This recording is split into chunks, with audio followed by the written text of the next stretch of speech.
आप लोग जानते हैं कि कुरैशी उस्मान की आने वाली किस्त रमजानुल मुबारक की 27वीं शब को रिलीज होगी। तो इस हवाले से महमद बोजदैक ने फैसला किया है कि मदाहों को बड़ी जबरदस्त किस्त दिखाई जाए, जिसमें ऐसे वाकयात दिखाए जाए कि जिनके आने का वो पिछले सीजन से इंतजार कर रहे हैं। तो वो वाकयात क्या होंगे? और इसके अलावा नाज़रीन इकराम, तुर्की की जर्नलिस्ट बरसन आल्तुन ताज की तरफ से कई नई खबरें इस ड्रामे के हवाले से आप लोगों के लिए मौजूद हैं, तो वो भी इस वीडियो में आप लोगों को बताई जाएंगी। तो आइए चलते हैं आज की वीडियो की तरफ। तो नाज़रीन इकराम, पिछले दिनों ये खबर रिलीज हुई कि कुरैशी उस्मान, जो कि पिछले 6 साल से हर सीजन में अपनी एंट्री के साथ इस ड्रामे के मदाहों के दिलों को खुश करता है, तो इस बारे में फैसला कर लिया गया है कि इसका सीजन 7 भी आएगा। और कुरैशी उस्मान की मौजूदा कहानी को नापसंद करने वाले बहुत से मदाहों को इस खबर पर हैरत हुई थी, क्योंकि ये खबर ऐसे वक्त में आई जब कुरैशी उस्मान का सीजन 6 शुरू हुए 6-7 किस्तें गुजर चुकी थी और इसकी रेटिंग गिरकर 5 पॉइंट समथिंग पर आ गई थी। फिर इसी रेटिंग को देखते हुए राइटर्स ने हलीमा वाला सिनेरियो शुरू किया, जिसके बाद ये रेटिंग 7 तक आ गई। तो कल बरसन आल्तुन ताज की तरफ से यह खबर रिलीज हुई है कि सीजन 7 की तैयारियां शुरू कर दी गई हैं और प्लानिंग का आगाज हो चुका है। इस खबर पर फिर से कुछ मदाह हैरत का इजहार करेंगे, जिन्हें मैं बताना चाहूंगी कि नाज़रीन इकराम, मैंने इससे पहले आप लोगों को कई बार खबर दी थी कि जब बुराक ओज़दविक के साथ इस सीरीज का मुआहदा किया गया था तो 7 सीजन तक का ही हुआ था।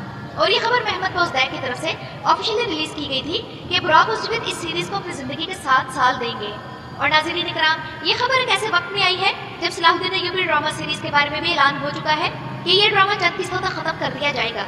और बड़ी हैरत की बात है कि हम कुरैशी उस्मान में जितनी भी खामियां निकालें और इसकी कहानी में जितने भी ऐप गिन पाएं, ये ड्रामा सीरीज तुर्की के कई ड्रामा सीरीज को बीट कर चुकी है और अब एक नई शान के साथ फिर से सीजन 7 के लिए रिन्यू की जा रही है।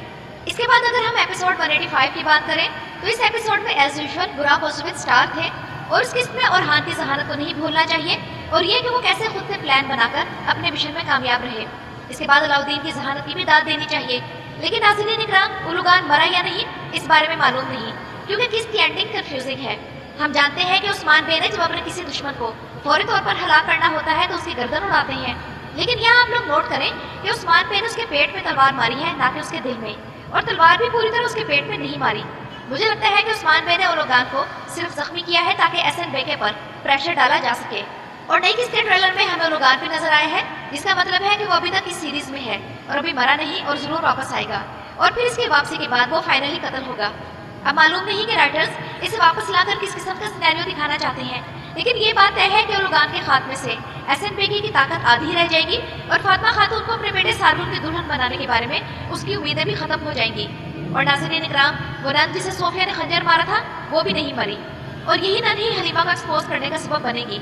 और ये कहानी में एक बिल्कुल नया ट्विस्ट है और जबरदस्त है। और बारा के साथ इस नन की कबीले में एंट्री शायद अगली किस्त के आखिर में होगी।